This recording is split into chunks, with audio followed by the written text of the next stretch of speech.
əleyhissalam onun sualından həmən vaxt İmam əleyhissalamın 8 yaş yarım təxminən, 9 yaşı zahid tamamlanmamışdı. Həmən vaxtda hələ 9 yaşı yox idi imam.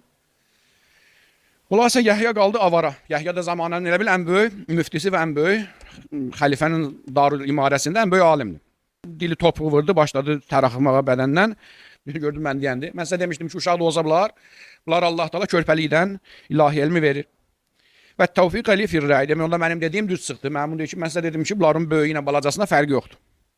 Sümmə nəzərə ilə əhli beytihi fəqalə ləhum ərəftum əl-an. Üzün tutdu Bəni Abbasa ki, gördünüz mən deyəndi, bunların balacasının böyüyündə fərqi yoxdur. Ma kuntum tunkirunehu. Sümmə əqbələ ələ Əbi Cəfər əleyhissalam. Fəqalə ləhu uxtub ya Əba Cəfər. Ətəxtubu ya Əba Cəfər. Ondan sonra başlayır İmam əleyhissalam. Həmən ki, kəbin kəsəndəki oxuyuruq. Elhamdülillah iqraran bi ni'meti və la ilahe illallah ixlasən li vəhdaniyyəti kəbin kəsəndəki oxuyuruq əvvəlində xutbəsi İmam Cavad əleyhissalam.